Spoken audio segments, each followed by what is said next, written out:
It's 420 everywhere because today is our 420 show. Welcome to the Cannabis Show. I'm Janae Burse, and here's your host, Jake Browne. Happy Christmas, Jake. Hey, thanks, Janae, and welcome everyone to Season 3 of the Cannabis Show, where we talk all things weed. Hashtag all things weed. And that's the serious marijuana news, along with the fun stuff as well. And if you navigate the World Wide Web to thecannabis.co, you can find out how to score free and discounted rides on 420. Free and discounted rides. I'm going to try the Matterhorn first and then maybe the teacups. You can also see what percentage of Americans think marijuana is more dangerous than opioids, according to a Yahoo/Marist poll. If the answer isn't 100%, I'm guessing they didn't ask the Americans who really know. And you can read several op-ed pieces from the Denver Post Sunday Perspective section on cannabis. But first, happy Season 3, Janae. Yay! What do you have going on to mark the occasion? I'll be celebrating and enjoying all the joys and treats that 420 has to offer, and I'll be hosting a comedy show at 420 on the Block tonight at 9. Congratulations on being named the new permanent host of the Cannabis Show, Jake. Thank you. Very nice. I'm looking forward to doing some cool stuff with you and the crew and the new editor-in-chief, Alex Pasquarello. Yeah, we're really excited to have Alex on board. We're actually going to be interviewing him on this very couch next week. We wanted to give him a chance to really get the sights, the sounds, and the smells of what is our Super Bowl week. Now let's get to the week in weed. With 420 fast approaching, many brands are looking to cash in on the holiday with pun-related advertising and guerrilla marketing. In fact, it's already starting. Outside of a cannabis event on Friday, I was given free Totino's pizza rolls. Oh. Totino's, Colorado's other favorite pre-rolled treat. Wait, I just got an idea for pizza dough flavored rolling papers. Yo, inspired by Totino's delicate cardboard texture. Oh. Boom. You should be a food writer. That was exactly what happened in my mouth. It's not just microwave stoner snacks that are getting in on the action. Ben & Jerry's, two fellows who aren't shy about their hippie roots, are doing a special release of something called the Chilaco on 420, which is a waffle cone taco then filled with ice cream and drizzled with caramel, according to the Washington Post. Well, okay, so Ben & Jerry's is just gonna act like the Choco Taco isn't already a thing. That's what I'm I was calling saying. you out, Ben & Jerry's. I'm like, I've been eating Choco Tacos since I was knee-high to a I grew up on wheat Choco plant. Tacos. Not everyone is so chill about the association between junk food and weed, though. Olivia Mannix, chief executive of the marketing agency Cannabrand, notes in an interview that cannabis is, quote, part of a healthy lifestyle, unquote, and that the jokes about weed are quickly getting played out. Oh, weed jokes never get old, Olivia. They roll right off the tongue. Boom. Coloradans know that weed is an important part of a balanced diet. A bowl for breakfast, a bowl for lunch, and a healthy dinner. Absolutely. Sticking with 420, the Cannabist had its own kickoff party for the celebration on Friday the 14th, and I had the pleasure of sitting down with reggae royalty Julian Marley for an interview. Here's a quick clip. I mean, you do a lot of humanitarian and philanthropic work, which I don't think you get nearly enough credit for. You know, as somebody who reviews marijuana for a job, I have lots of students that come up and say, you've got a dream job, and those can be difficult conversations for me to have with young people. How do you balance your humanitarian efforts, your work with Ghetto Youth Foundation, and being a role model with also the Julian Marley that is now, you know, a cannabis user and producer? As we say, it's natural. All of those points are me. Like, yeah. It's like my personality. So it's like I just slip into it because it's true to me. You know, giving to the people.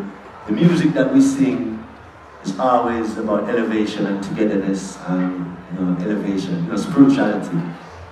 So the herb, the giving back, all of it is linked to one thing, which is like the creator.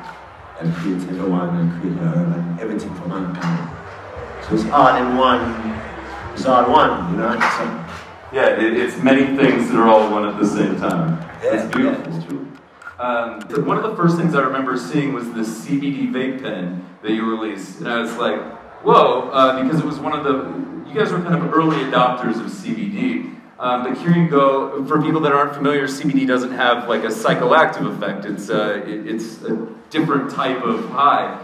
How was it, you know, meditating or communing with this plant in kind of a new way that you had before? Well, I mean, first of all, herb is for everyone, you know, so CBD is for, you know, our friends, people that feel in the pain that, you know, our CBD works for cancer patients, you know, if you have a need, certain pains that instead of you taking the drugs that can give you that big side effect, you know. At the other day, I saw a prescription and it says, first side effect is heart attack. You know what I'm saying? So it's like, oh, okay, give me some CBD. You know? Heart attack not listed on CBD. You set up this cannabis line. You've got, you know, clothing, accessories. You have nonprofit work. How long do you want to continue to tour? Because you tour a lot and all over the world.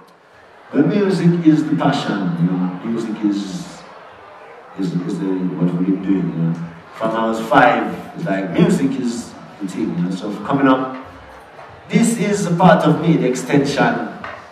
Because we smoke herb, music, so it's part of, you know, everything. It's all one, yeah. I'm getting the wrap-up signal. If you don't mind, though, can we do a quick lightning round? Where I'm going to ask you, I'm going to give you like a phrase, a word, and I just want you to tell me the first thing that comes to your mind when I ask. Is that good? Sound good? Yeah. All right. Place to be alone. My mind. Card game. Checkers. Fair enough. Miami. Beach. Uprising. People. Favorite place to smoke. Anywhere. Techno music. Sometimes.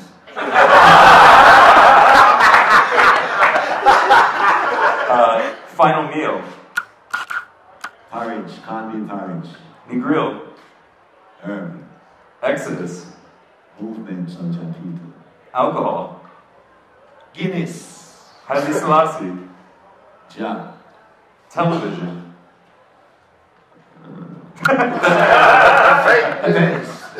Vegan. Lovely. Home. Home. Home. Peace. Awesome. Thank you so much, Julie. I really appreciate it. Give it up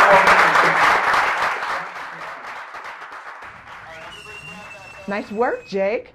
I didn't think Julian would open up that much, but you did a great job getting at what was important to him about the lifestyle and the Juju. Is it Juju Royale? I'd say Royal, but it's one of those like Pulp Juju Fiction Royale. things. That's what it makes me think of, which is cooler. Right, Juju Royale brand. Shout out to Cannabis GM Brad and the whole Cannabis crew for one of the best times I ever had while day drinking at work. Yeah, I actually day drank weed lemonade thanks to Stillwater, so that's a big check off the old bucket list. Now let's go to Colorado, where fears over people driving stoned were a huge concern to anti-legalization activists, but a new report from the Colorado State Patrol shows that public education campaigns may be making a difference in the state, where giant billboards depict things like a mangled car that looks like a joint with the headline, "Hits lead to hits." Oh, puns save lives, guys. How about when you're driving, the only thing that should be rolling is the tires? Well, all right, I'm food good at critic that. and marketing genius Janae Burris, everybody. Hire me, Brad. A first look at the first 3 months of 2017 show that marijuana DUIs are actually down 33% over the same time period in 2016. The State Patrol tracks these marijuana use only DUIs specifically, with 232 occurring between January and March of last year. That number dropped to 155 in 2017. Okay, that makes sense. Colorado boasts of over 300 days of bright sunlight, so we should all consider leaving the cars at home and enjoying our highs outside the way the good Lord intended. It's definitely a gateway drug to long hikes, that's for sure. CDOT is still concerned that 55% of people responded to the survey still think it's okay to drive high, so from their perspective, there's still a lot of work to be done. We'll keep you updated as more information becomes available in the year to come. Now, let's go to the Cannabist's business and policy writer, Alicia Wallace, with this week's Quick Hit. Congressman Jared Polis has long carried the torch for marijuana law reform. Since the Colorado Democrat became a U.S. representative in 2009, he has championed the cause of cannabis. Now he has a little more help. A bipartisan cluster of Congress members have proposed bills, prepared budget amendments, and formed an official cannabis caucus that aims to propel law reform. Just days before 420 puts cannabis in the national spotlight, I sat down with Polis and interviewed him about topics such as the new bills, the caucus, whether a legal regulated market could support mom and pop shops, and, of course, the uncertainty on what may come from the Trump administration and Attorney General Jeff Sessions. Polis said, quote, "We don't know, and we need that certainty, which is why I'm so focused on providing that certainty through congressional action and through continuing to badger and push the administration to come out with clarity on where they stand." We have the full story and video of the interview at thecannabist.co. For The Cannabist, I'm Alicia Wallace with this week's Quick Hit. Thanks, Alicia. For Season 3 of The Cannabis Show, we want to start by focusing on corporate responsibility in the marijuana industry. Our first guest today started a program with the goal of converting cannabis sales into food for those in need. Join me in welcoming Mike Ray to The Cannabis Show. Hey. Thanks so much for coming on. Yeah. Welcome back. Yeah, it's good to be back. So, you went from Wall Street to country roads. In fact, country roads to Wall Street, back to those country roads. Why leave the hustle and bustle of the city behind? Well, New York is great. I love New York. One of the best cities in the world. One of the best cities in the world. Lots of interesting culture, lots of hustle and bustle, as you say. But it was about 8 years, and it was just too much. I traded from essentially 1999, small break, and then up to 2008, 2009. I was really just disgusted by the fallout of the financial meltdown of the financial epicenter of the world. Right, and you were right in the middle of that, kind of as it's crumbling down. Right in the middle. I mean, it was literally banks that were hundreds of years, over 100 years old, going out of business.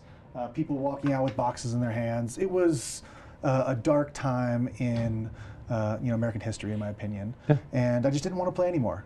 So I packed up my stuff, threw up my hands, moved back to California, and said, "What's next?" And so you had a family farm that at one time it was like an attempted commune that had kind of like gone defunct. Is that the? Well, I think like most communes, they last a couple years, and then people realize that they don't really want to live with a bunch of people, and they tend to kind of fizzle out. So back in the 70s, my dad bought the property in 1974, I believe. And which part of California is this? This is in Northern California, in a county called Calaveras County. Okay.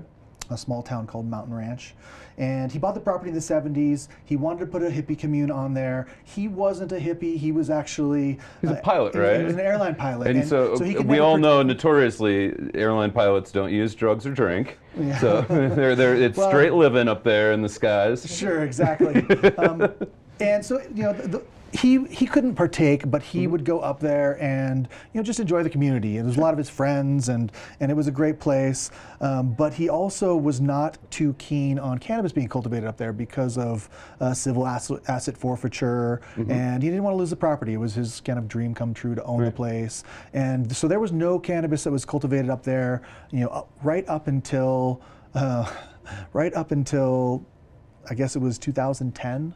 Okay, what were they doing other than commuting? What else was happening on the property? Well, it was before my time. This was like the early 70s. I was born in 79, so I don't really remember very much. I think I maybe, There's like grapes or cows or something. But it's a lot of land. Yes, it was his happy place. Okay, cool. It was his place to go drive the tractor around, chop down firewood, and build his little dream community.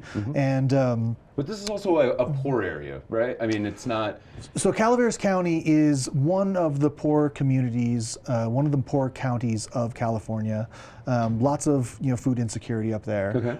It was rampant. I mean, growing up, we were fortunate. We had everything we needed, and as a kid, you don't really realize what's the bigger picture of things, but my place tended to be the place where everyone went on the weekends. It was not uncommon for my mom, by herself, really, because my dad was on flights and that type of stuff, to have 6 or 7 or 8 kids running around on the weekends of my friends causing havoc. Well, because people don't think about it, but like schools feed so many children. I mean, I remember we were on free school lunch from as young as I can remember, and my mom would get mad at me if I overslept for breakfast because she's like, where else are you going to get breakfast today, Jake? Yeah, I think one of the misconceptions about food insecurity is it's not a homeless thing. It's not necessarily people living on the streets, although there is that as well.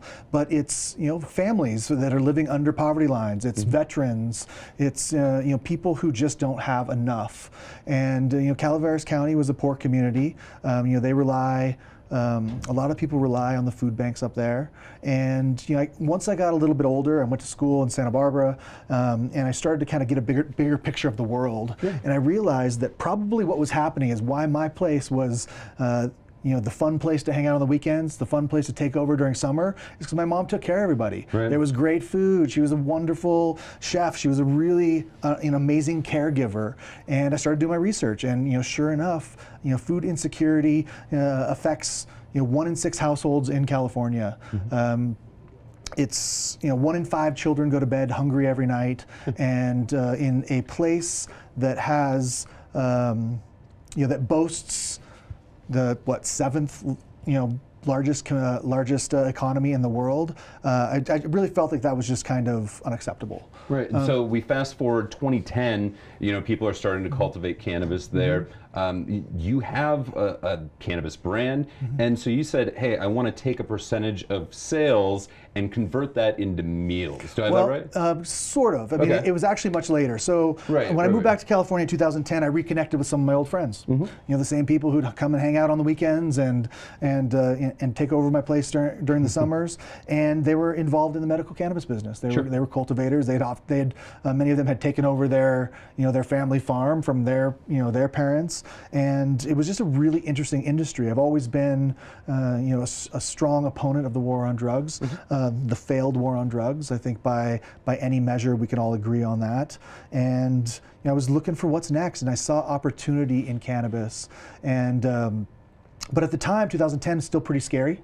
Sure. The raids happening. California, home of the raids. Mandatory minimum prison sentences of 5 years for anything over 99 plants, and I just really wasn't interested in putting myself in that level of risk. Sure. So when did it break open for you? Well, I started cultivating small.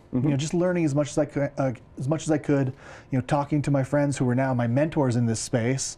Learning all about the supply chain. Learning how everything went from seed to sale, literally.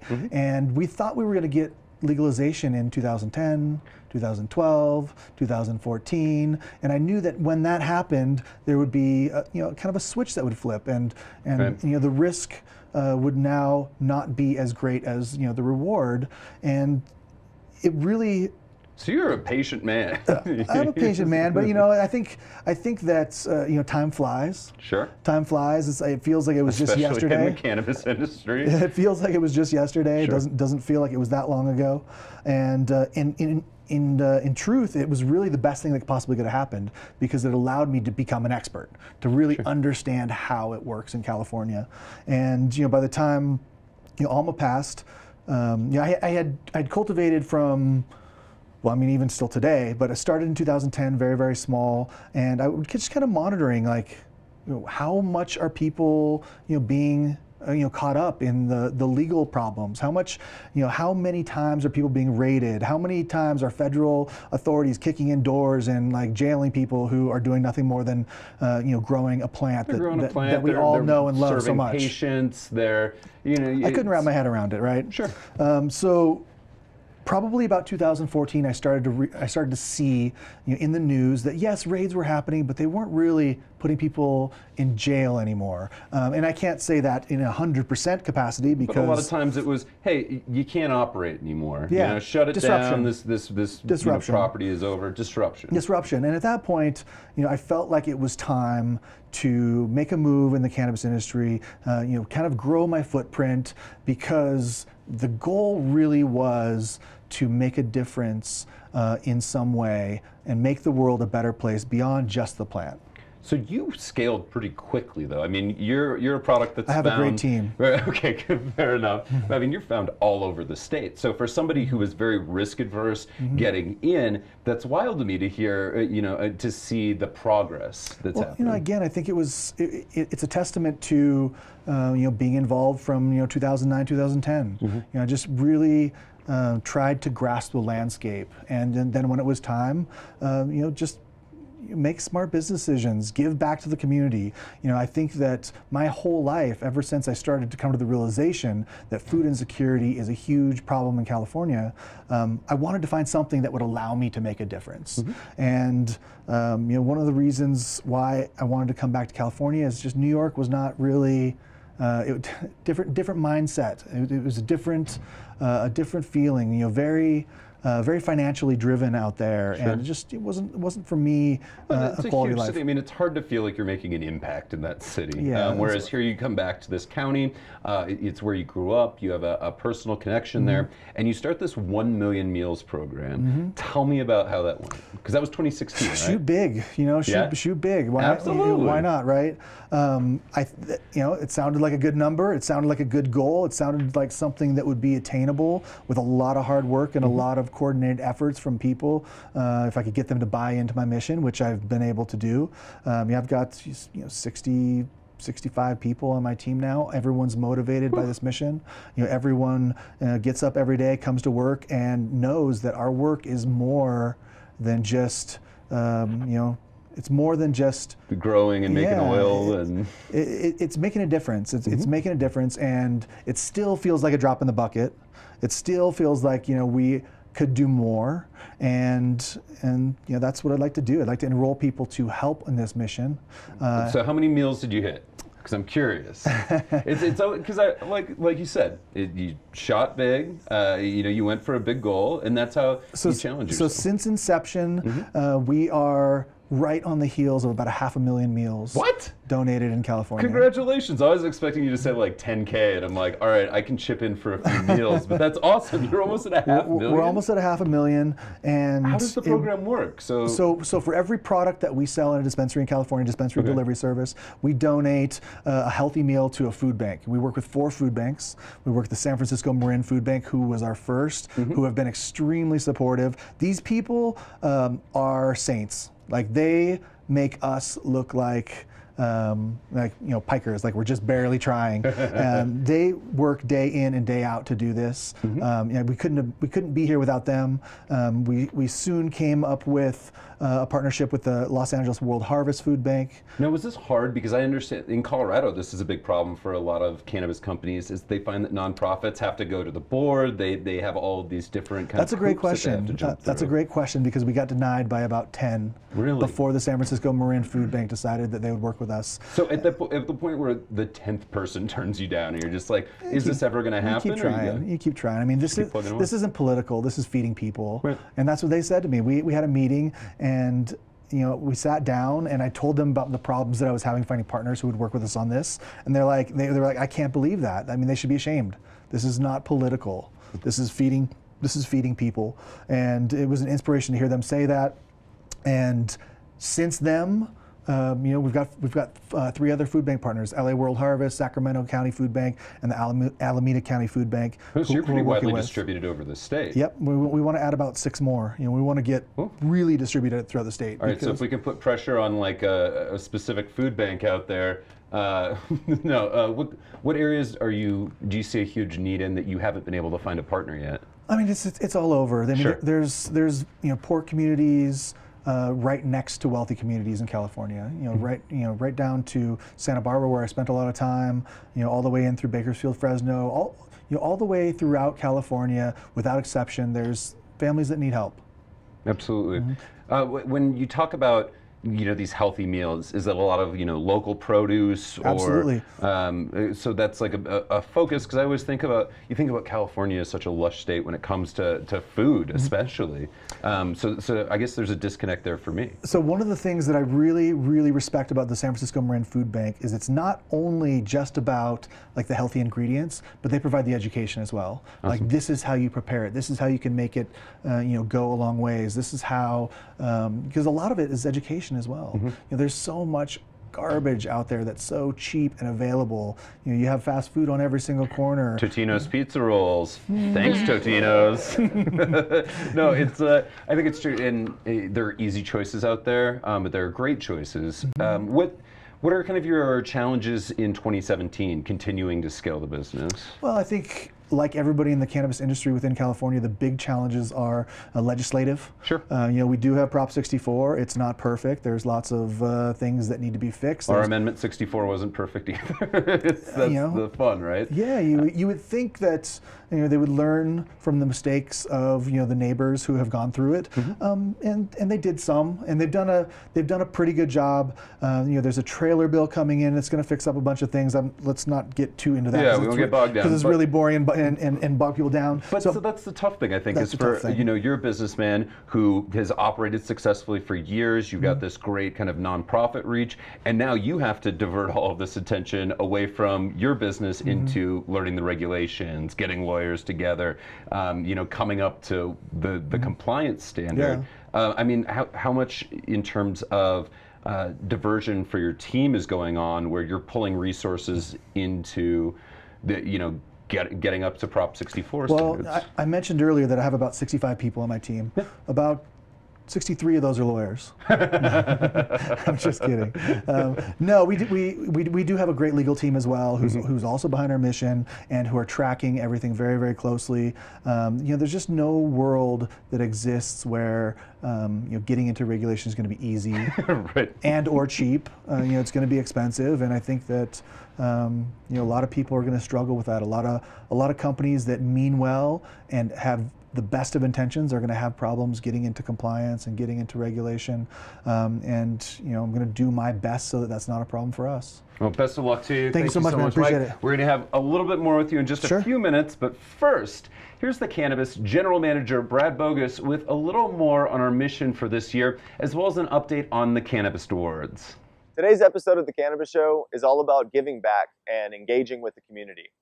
And admittedly, the cannabis hasn't done the greatest job of that in the last few years. So today, we'd like to commit to developing a program that will help startup nonprofits, NGOs, or for-profit companies that are looking to provide a social good to the world. With our brand and reach, we can help raise seed funding, provide mentorship and coaching, and bring together a panel of judges, as well as the community, to determine which organizations should receive that seed funding. We'll announce the winners at the 2017 Cannabist Awards this November. So keep an eye out on the Cannabis.co or on the Cannabis Show, and we'll continue to provide you more updates as we develop the program further. Thanks so much, Brad. Our second guest wants to help consumers know what's inside of their joints. Welcome back to the show, Ben Gelt. How are you doing, man? How are you? Good to see you. Hey, Ben, how you doing? Papa Squad, Mike, Ben, and Mike. Yep. All right. So I want to talk. You are a believer in organic cannabis. I am. And I think one of the biggest questions I get from people that aren't familiar with what's in Colorado is, can people use pesticides in Colorado? Yes, they can. Okay. The state of Colorado has approved 13 pesticides for use on cannabis. It's a very small number of pesticides. There has been a large ongoing problem. In fact, the city of Denver today recalled some more products because of off-label pesticide use. And these recalls are rampant. I mean, there's been about 100.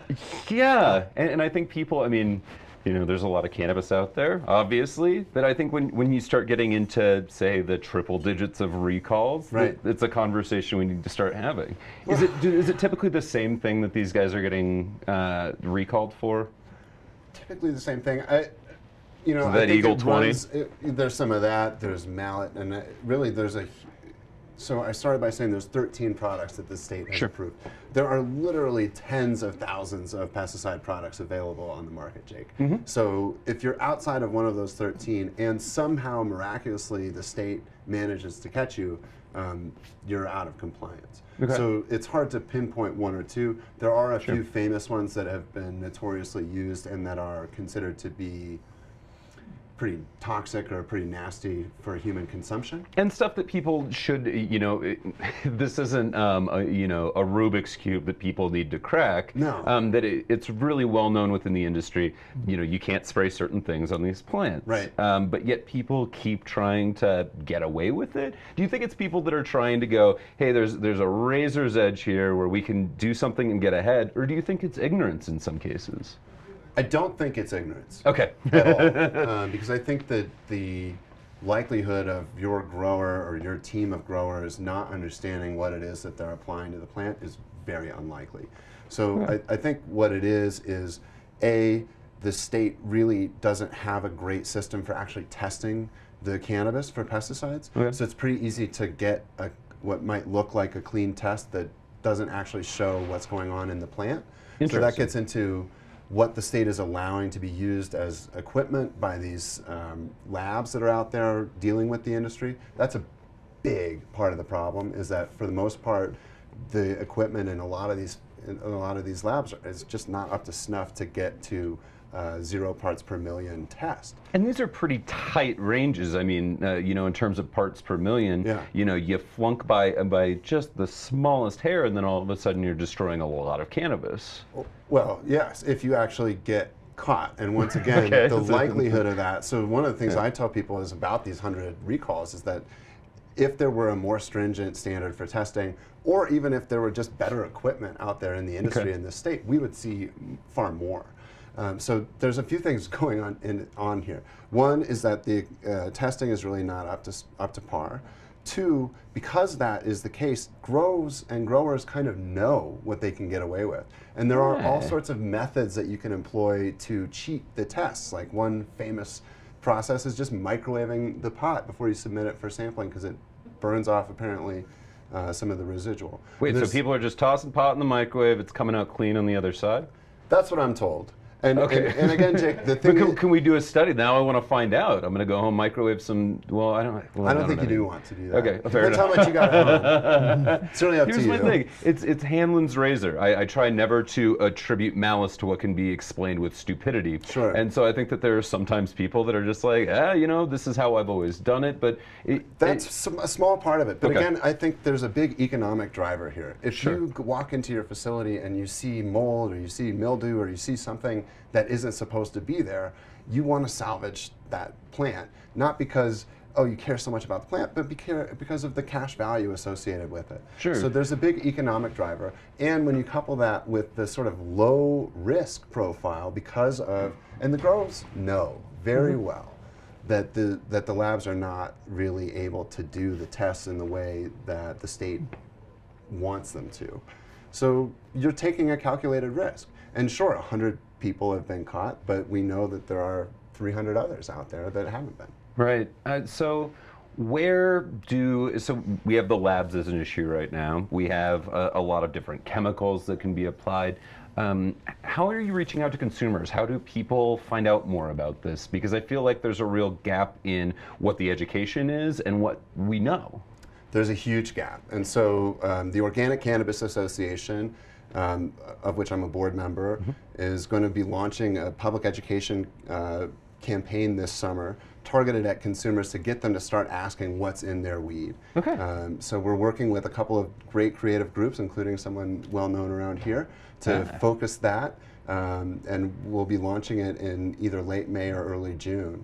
And really, I mean, the broader answer is that it's complicated. What we see is that in basically every other consumer category, a lot of that education is done for the consumer. You go to the supermarket, everything is labeled. So if you want organic, there it is. If you want cage-free, there it is. If you want local, there it is. All these things are labeled, and there's a process behind that label that consumers have trust in. And really, we don't ask any questions. Cannabis is a space where none of that has really been dealt with. You know, one thing I've been saying a lot is that states, and this is not just Colorado, states have become expert at taxing and controlling the industry. You know, they don't want it near schools. They don't want it going across the borders. They have all these no-no-nos. They're not really, in my view, comprehensively addressing public health and safety, and they're putting the onus on the consumer to understand what it is that they're imbibing. So isn't that kind of how it's played out in grocery stores as well? Is that there's no requirement to say that this is a GMO or non-GMO product, that a lot of companies chose to say, hey, we want to get on board with this non-GMO certification, or we want to start putting cage-free on our eggs. I assume it's just eggs. What else comes out of cages? It's chicken? mostly eggs. Okay, There's cool. a big thing with milk now, like BPH or whatever the chemical is in milk. But this has ultimately been industry-driven in a lot of scenarios. Based on consumer pressure. Right. And I think the other thing here is that, again, when you go in the supermarket, all that labeling is done, and particularly when you look at things like organic and pesticide-free, there are real standards there that consumers understand that there's something behind it, and I can't just slap a sticker on it. So, are there any hurdles that you see with organic being regulated by the federal government? Yes. So actually in Colorado last year, we ran a bill that would have created an organic program for Colorado. We tried to introduce that legislation again this year. It got taken a little bit sideways. I think depends on which version of events you want to believe. Ooh. Yeah. I'd love to hear both. The short version of each is that there are some big players, people with deep pockets and influence that I think are concerned about having that label come into the space because, and this is not pointing any particular finger in any direction, but if you look at the marketing and branding of a lot of these brands here and all around the country, you see things like natural and our farmers do this, and there's a lot of that sort of ethos built into the marketing. Sure. But because there's no process behind it, they really can say whatever the hell they want. So I think that there's some concern about an actual standard coming into place and how that might affect product development, product marketing. So you've got people that are lobbying against these standards. You've got special interests that are coming in and saying, we don't think that this is necessary. Or are they trying to co-opt it and really set their own regulations or set their own standards so that they're easier to meet? Both things have happened. Okay. We've been very cautious about we've been cautious about having our bill, for example, being put into a larger bill that would have dealt with pesticides and was very much kind of in line with what you just suggested, a group of very powerful interests coming along, trying to push legislation in the cannabis space, and approached us about having the organic bill put into their bill, in our view, as a means to sort of give it a better PR spin and say, oh, look at all this stuff and it's going to have organic. And we declined because we really don't want to be watered down. We know that consumers, 100% of consumers know the word organic. Sure. Do 100% of consumers consume organic? Certainly not. But it has that level of penetration. So we feel very strongly that if it can be put into place in cannabis, the consumers that want it will immediately go to it. Well, and so how do you, we talked about consumers generating that pressure. Yeah. How do you get to that tipping point? Or, how do consumers get involved with your organization and say, we need to funnel our collective efforts if this is what we believe? Well, they can go to organicca.org to get more information about Plugs. Yeah, there's a plug. Plug point. Well, you set me up. Organicca.org. It just rolls off the tongue when you say stuff like that. Fair enough. So that's one way. I think the other way is to ask their dispensary questions. What's in this weed? Is it organic? The rule of thumb that I've been given by the technical people, of which I'm not one, who work with us, is that if you can't easily read and pronounce what's listed on the label, you probably don't want to set it on fire and breathe it in. Because there should be different standards for a smokable product as opposed to a food product, right? I mean, You would think so. And again, this gets into where states have really not dug into the public health and safety questions that exist. And there's all sorts of federal problems with doing the kind of research that's necessary, and there's a lot of gaps in information. But again, I think for the consumer, because they understand generally what organic means and what it is, it's a very identifiable, approachable term for them that Sure. should exist in cannabis, and if it did exist in cannabis, would help the rest of the market really have more clarity. Okay, so it's not like somebody can go in and they look at a label and go, oh, it's got this thing in it, I shouldn't use it. It's more about being able to identify the words that are on the label. Yeah, I mean, I think it's a high bar to ask a consumer, even a super informed person like myself, to really know every single possible chemical and even the approved things in the state of Colorado. That's a high bar. And how it's used. I mean, and I think And that's, when. and you know, is this carcinogenic? Right. I mean, are we going to get to a point where 10, 15, 20 years down the road, we see a, you know, public health outbreak of all of these, you know, things that people have been consuming for years and not asking the questions about? Well, I don't want to cause too much fear, but I think that knowing how little has been done to address these issues, not just in the state of Colorado, but around the country, where you can see headlines about pesticide use bubbling up. In my view, there's no question. Because again, there's been no research. There's nobody really looking at what happens when you set this stuff on fire and breathe in the smoke.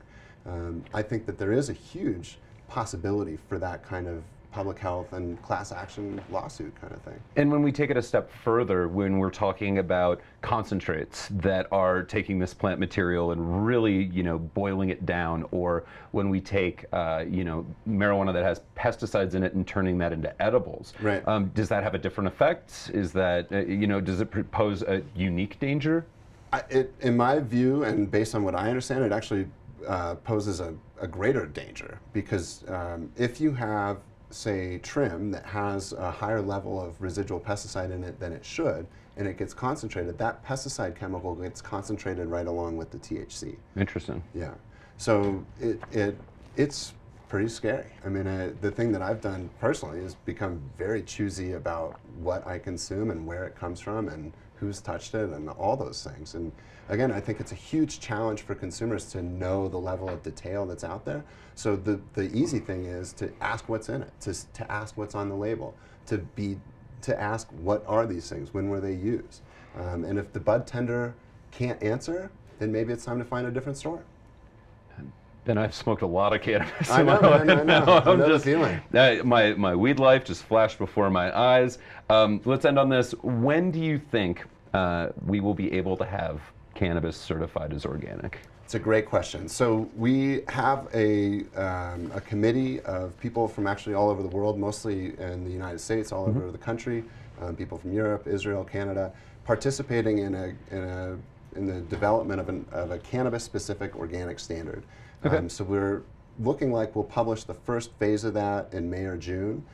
Because our legislation got sidetracked here in Colorado, it's not totally clear when we'll be able to implement. We're working with some lawyers to figure out state by state what might be. You guys and your lawyers. You gotta have them. Yeah. You know, you gotta have them. Well, I'm looking forward to that. So you too. said May or June? For the first piece of the organic standard specific to cannabis, yeah. I'm looking forward to it. Thanks so man. much. I'm Thank going to you. bring Mike back in. Welcome back, Mike. We'd love to help with that in any love to have you help, in any way that we can Look in at California. this. The couch, bringing people together as it always does. The pop quiz will hopefully divide you in a few minutes. Before we get there, I want to ask you guys, what's your preferred way to consume cannabis? Is it flower, concentrates, topicals, or edibles? For me, it's vape. You vape man now. I'm a vape man. Vape concentrates or vape flower? Vape oils. Vape oils? Yeah. Okay, so what do you, because you're more on the microdose, microdose, the little things Well, you hang on for your me mirror. personally, yeah, I have very low tolerance. It's just the way my body chemistry works. So the vape pens, the cannabis oils really work well for me. What do you find is like a good vape dose of oil? Are you like a 2 or 3 couple puffs. milligrams? Yeah, 2 or 3 puffs. Really? And and you make your own oil? Yeah. And that's all. Do you do it all on Bloom's property, or do you source from other growers? No, we source from several farmers in the area. Okay, so you're doing the pens, man. I'm mostly a flower guy. Yeah? I've gotten into recently, there's some liquid soluble products that I really enjoy in the evenings going out and about. Really? Yes, sir. What can you tell me? I'm always on the hunt for new stuff. We want to know. Just tell us. I should have brought a bunch of them in. Yeah, you should. So one, Yeah, you don't have any to share with the class. So it's fun. I should have brought them. Zoots has a great water-soluble drop that's like an energy drink, and you can microdose it. You know, the recommended dosage is 5 milligrams. I'm a Zoots, why huge does fan. that sound so familiar? Have they been around for a while? They've been around. Did they used to be like mint or cinnamon flavored, or am I They thinking have of a cinnamon flavored can't hard do it. candy. I can't do it. But Bless them. the liquid thing that I like is kind of like a bitters. So I like to take it with me out on a weekend night and share with people. It's a very social thing. It's got a little bit of like a matcha effect, and then also the THC. So it's quite nice. Does it have the like ginseng or whatever in there that for energy, or is it just okay? Yeah, they have another one that's. Kickback. The one I like is Yippee-Ki-Yay. I don't know why I'm doing all this marketing for The yippee You guys are welcome. drops. Yeah. All right. I want to ask you guys both. What do you think, some of the biggest challenges in terms of getting cannabis businesses on board to integrate with their community, to give back in their communities? Because you know, we're talking about corporate responsibility here. Mm-hmm. It was hard to find a lot of people, you know, that could come on and talk about their efforts. So, I mean, what's the big barrier? So, for me, it's easy. It's an easy explanation as well. If you want to build a good, strong, amazing team, good people don't care about paychecks. And of course they care about being able to pay their bills and have enough money to go do fun things and all that. And put food on the table. Put food on the table. But ultimately, they don't care about their paychecks, because if they only cared about their paychecks, good people can get a paycheck anywhere.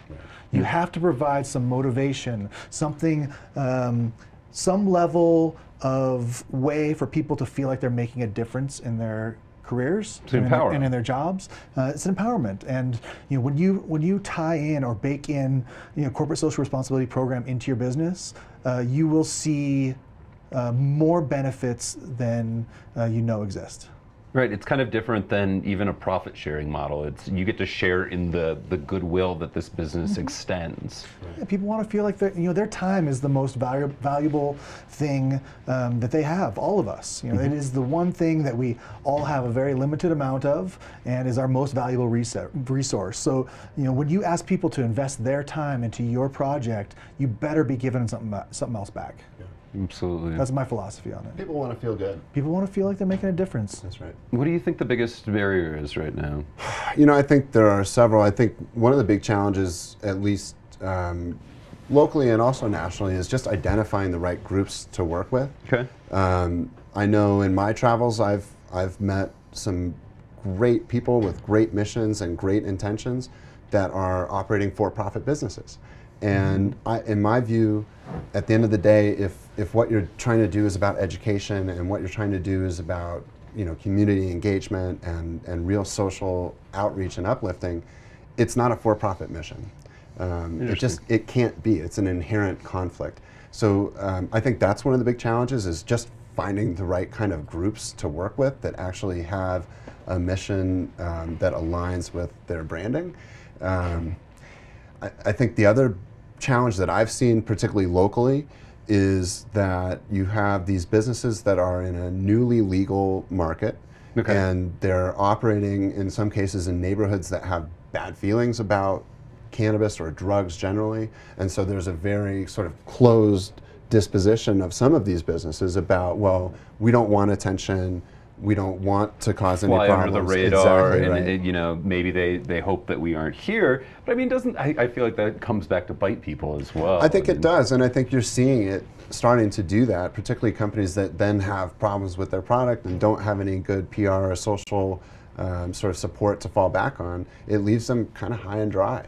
So, you know, the challenges are myriad. I think that as this thing continues to evolve, that the companies that invest like gyms have will see the benefit, just like other companies in other industries see. You know, one of our board members, and actually our founder, John Paul Maxfield, also serves on the board of Colorado B Corp, which is you know, triple bottom line, actually for-profit businesses that have a social mission and environmental impact, I was excited. I thought it was going to be about bees for a second. No, and no. I'm like, all right, I'm in to save some bees. It's like feel-good business Okay, good. stuff. Yeah. Where can people get started? I think that's a huge hurdle. Is people go, well, you know, I don't know how to even start to tackle this. Where did you start, Mike? Picked up the phone and called. Yeah. Yeah, I mean, volunteer. You know, that's something that they all need, and is a very, very easy thing to do. You know, find some time, 3 hours on a Saturday, go volunteer some time, talk to them there. The people that operate these organizations, for the most part, are good people with a strong sense of purpose and passionate about their mission. And I think that what you say is so important. Pick up the phone. There's so many people that think, like, you know, around Thanksgiving or the holidays that they want to give back, not realizing that's when, especially, you know, food places are inundated with volunteers. It's, you know, when everybody's on summer break or spring break, summer vacation, you know, who's volunteering, who's stepping up and doing the hours then. Yeah, pick a random weekend. It's a great way to start, and it's a great way to get buy-in, from the people around you. Get them out there, see that there's people who have devoted their lives to this, and just give back a little bit. You know, give until it hurts. Give until it hurts. All right, speaking of things hurting, let's go to the pot quiz. Dun, dun, dun, dun. So I think we determined that you guys both tied on your respective episodes. I believe so. We have a battle of the budge. Something's got to give. Yeah, hopefully. It was a weird feeling last time. Just so unsatisfying. Yeah, totally. No, it's there's nothing worse than not coming to completion with the pot quiz. So let's start with, what do you guys have dirty minds? You have a dirty mind. So let's start with Ben. Are you ready, Ben? Maybe. Yep. With enthusiasm, he says. Let's see if I'm ready. All right. Which company ran a 2016 ad on 420 that said sometimes you need a huge bowl to get through the day? Was it A, Pottery Barn, B, Cold Stone Creamery, C, Chipotle, or D, Charmin? I appreciate your Chipotle pronunciation. No, it's like a constant thing. I don't know why people do that. Sometimes you need a huge bowl to get through the day. Which company? I'm going to go with B. B, Cold Stone Creamery. That is incorrect. Yeah, Mike, you get a chance to It's steal. Chipotle. That is correct. It is? It was. Yes. They did have. They've always had the marijuana jokes. I had a hung up on Chipotle the t-shirt in Chipotle high school that thing. said, usually when you roll something this good, it's illegal. It's a great t-shirt. So they came with it. Yeah. It's funny. There's so it's Ben and Jerry's. Chipotle did something. Everybody's getting in on the 420 puns this year. Well, it's legal. Puns. Exactly, puns.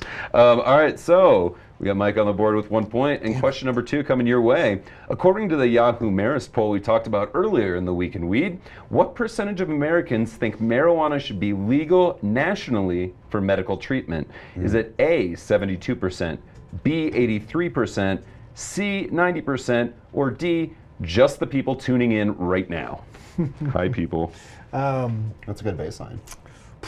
I would say, what was the 70, 73? 72, 83, 90, or the joke I would answer? say 72. I'm sorry, that is incorrect. 83? Ben is correct. Stole that. All right, tied it up. 83%. Yeah. And that's national legalization, That not is- just Of how medical. do we feel of medical. Yeah, yeah. It's not just how do we feel about states that have I'm happy to be medical. wrong with that one. Yeah, totally. The same poll showed that most people, I think a similar number, believed that cannabis was safer than opioid drugs, which I think is also great news. Right. We teased it a little bit in the open, but 1 in 5 thought that it was more dangerous. Right. 20% of the Really? population thinks that weed is more dangerous than heroin. Which does leave us with 80% Right, being I'm like, happy with that. But still, it's that 20 that's going to grind my gears. All right. All right, it's back to Ben with question number 3. The governor of which Midwestern state signed a bill into law this week that legalizes the possession of CBD oil? Is it A, Iowa, B, Michigan, C, Wisconsin, or D, none of the above? I'm going to go D. That is incorrect. Michael, chance to steal. Can you repeat the question? Governor of which Midwestern state signed a bill into law this week that legalizes the possession of CBD oil? Is it A, Iowa, B, Michigan, or C, Wisconsin? B, Michigan. I'm sorry, that is incorrect. It's going to go back to Ben. Iowa? I'm sorry, it's going to go back to Mike. We don't know this one. You still don't know. Is it C, Wisconsin? Is it Wisconsin? It might be C, Wisconsin. Points away. I don't think you should get a point. Correct. I'll take that one. All right, you have a chance to seal it up right here with a final question. Who did the New Yorker refer to as the Martha Stewart of edibles in their April 24th issue? Was it A, Rachel Ray, B, Lori Wolf, C, Paula Deen, or D, actual Martha Stewart? The Martha Stewart of edibles, who was it, A, B, C, or D? Let's go. Let's go A. Rachel Ray, I'm sorry, that's incorrect. Ben with a chance to steal. Who was the second lady? Lori Wolf. You got C, Paula Deen, or D, actual Martha Stewart. Who's Lori Wolf? Is she like a weed lady? Lori Wolf? That is correct. He says with a question mark. Lori Wolf, Cannabis contributor. She has like one of the most popular articles on the site of all time, which is how to make really, really good canna butter. If you're curious at home, check it out. Who is Lori Wolf? That's just mean. I'm sorry, Can we Lori. edit that out? I should know better. All right, so we're all tied up. Read our site more, Ben. I've read it all morning. So here we go. What we're going to do, you guys both have a chance to answer. Say your own name for the opportunity to give your answer, and then we will get your answer. So if you think you know it, say your own name, and Price is Right rules will apply. A deal for a seed-to-sale tracking system in Washington is worth approximately how much? How much is that contract worth? No multiple choice? No multiple choice. Price is Right rules. I almost drank your water. I apologize, Mike. Ben. Okay, Mike. $20 million. $20 million. Ben, I'm going to say... Hey, I'm just trying to follow the rules, guys. I don't know what the advantage of was to doing that. I don't know. I didn't understand why I need to say my name. I'm going to guess $75 million. I said Price is Right rules apply, so closest without going over. Yeah. Oh, without going over. So do we make them re-guess, or do we just put them out of their misery? Let's put them out of their misery. The closest was at $3 million. We're going to give it to Mike. We're not going. For a whole seed-to-sale tracking system. That's how much it's worth. Congratulations. It's gonna be a robust you system. are our winner, Mike, in what was one of my favorite pot quizzes ever. Come on. I know, Rachel. I mean, Rachel Ray, does she even drink wine? I mean, with her husband, whatever his I just name like is, your I last love name. him. Well, congratulations. You finally took home a win. Thanks so much to Mike Ray of Bloom Farms, Ben Gelt of the Organic Cannabis Association for joining us today. You guys were great. Did you know, listeners, that the Cannabis Show is available as a podcast? It's true. Subscribe on iTunes, Stitcher, or whatever podcast app you use for that 2007 flip phone. And please leave us a comment. Last week, I promised to read your reviews online on the show, and no one took me up on it. So please don't be shy. Tell us what you loved or even really loved about Season 2. And don't forget to send us your 420 videos, the hashtag 420/420s. For Janae Burris, producer Vince, and the entire Cannabis Show crew, have a safe 420, and we'll see you next week. Hey, good show, guys. How that sound to you? And I shut my fucking mouth to show the sound of truth. I'm allowed to lose, I choose to win. I'm all in, I'm calling any posse you'll be raising at the end. I say it again, ain't afraid to get in. I be going for the jackpot with aces in my hand, I'm raw.